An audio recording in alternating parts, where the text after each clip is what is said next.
Number 6, focus on small behavior changes.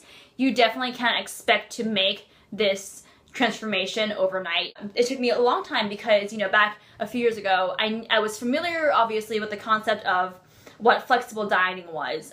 In my head, logically, I knew that one cookie was not going to make me balloon overnight. I knew that.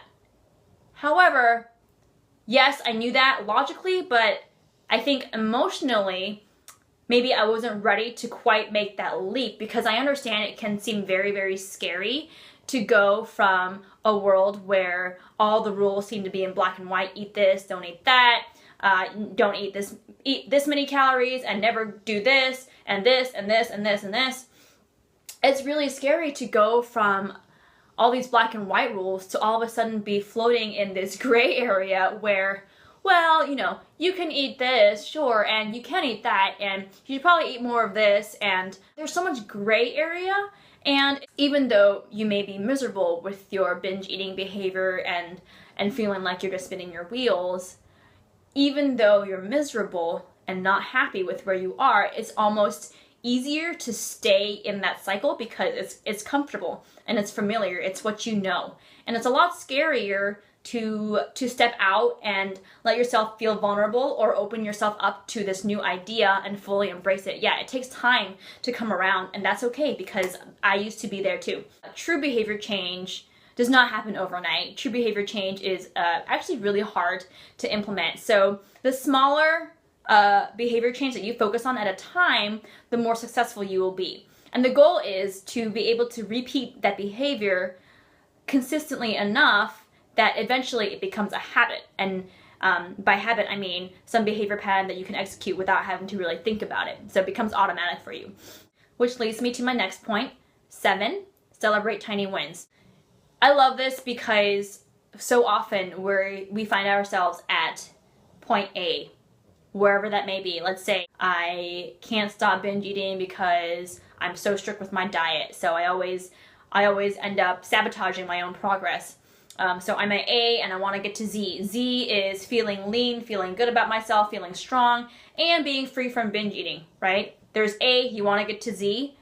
Don't forget that there are 24 other letters in between. You have to go through B, you have to go through C, D, all the way to Z. So you can't just say, oh, well, I'm just going to get from A to Z no matter what it takes. And I'm not going to, I'm just going to keep my head down and tunnel vision until I get to the end. I think that, yeah, that sounds hardcore and everyone wants to be hardcore, right? Because hardcore is admirable. Yes, but at the same time, give yourself some credit. Give yourself some credit and celebrate tiny wins. Every time you do something that you maybe weren't able to do before, celebrate that and give yourself a pat on the back. Even if it's just, oh, hey, I went these past 2 days without binge eating. That's something to celebrate. Maybe that's small for someone else, but for you, that's a big deal, right? So you should be proud of that and celebrate that. Or maybe something else like, oh, this past weekend, I was able to go out with my girlfriends and I shared a chocolate dessert with them and I had a few bites and I didn't feel guilty about it. I came home and I didn't beat myself up. I had a great time and I have no regrets. That's a big deal, so celebrate that. So don't overlook the tiny things that you do that bring you incrementally closer to where you want to be ultimately. Number 8, bend the rules. Yes, I'm sure you like to go by the rules. I found that people who tend to binge eat tend to be perfectionists. They like to be, they're type A, not all of them, but a lot of them are very type A. They like having rules to follow, strict this or that. You're on plan or you're not on plan. It's very straightforward and it's very organized and systematic. At the same time, there are times when you should be a little bit flexible with bending the rules, right? Because a big part of flexible dieting is being flexible in your approach. So yes, my general guideline is make 80% of your food choices come from whole, minimally processed foods, and the remaining 20% can come from whatever you want, right? But there may be an occasion every so often, once in a blue moon, when maybe it makes more sense to bend the rules. Maybe it's your birthday or something, Or maybe you're going to a music festival for a weekend and all they have are hot dogs and hamburgers and pizza and beer and really greasy food. Maybe during those times it's really not that practical or really not that feasible to get in the 80% whole minimally processed foods that you want. During those times, you have to be flexible. You have to be willing to bend the rules and say, okay, I know this is not ideal, which again brings us back to the idea of let go of perfect eating.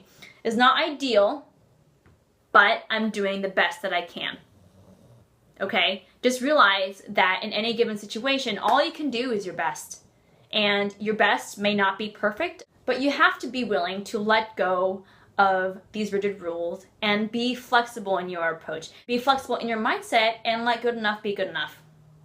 Number 9, use kind language with yourself. Oh my gosh. There's really nothing good that comes out of beating yourself up for slipping up. So let's say you've been trying to break free from binge eating for a while and you've been doing really well. You've been doing really well for, let's say, 33 days. And then on your 34th day, you have a slip up. Maybe you had a really stressful day at work and you turn to food for comfort. And yes, logically you know that you should not do that, but you do it anyway. Do you really think that calling yourself bad names is really going to help anything? No, it's going to lower your self-confidence. It's going to make you feel discouraged.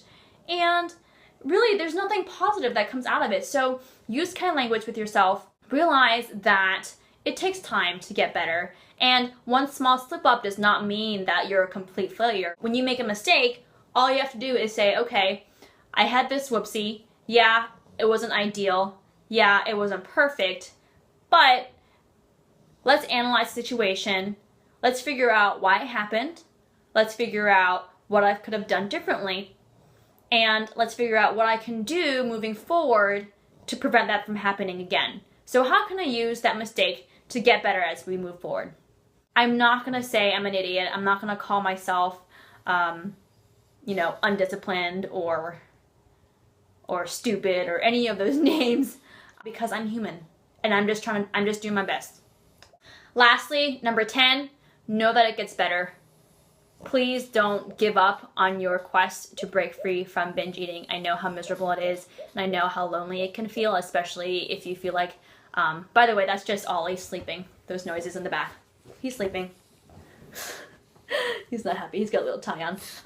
Okay, so just know that it gets better. I know that it's really common to feel like you're alone in this struggle, and that it's really easy to feel hopeless, like there's no end in sight, that you're going to be stuck in this cycle for the rest of your life. Believe me, I have been there. I have felt that way before, but I'm telling you that there is light at the end of the tunnel. There is a way to get better. I have been there. I have made it out on the other side, and I have helped many, many people as well. I know that maybe it feels like it's a really long journey ahead of you, and it's really scary to take that first step, but have faith in yourself. Have faith in the process. Be patient, use loving language with yourself, and let good enough be good enough. I'm sure there are plenty more tips that I could give you, but these are the 10 that I found that have really worked for me. Don't give up. You got this.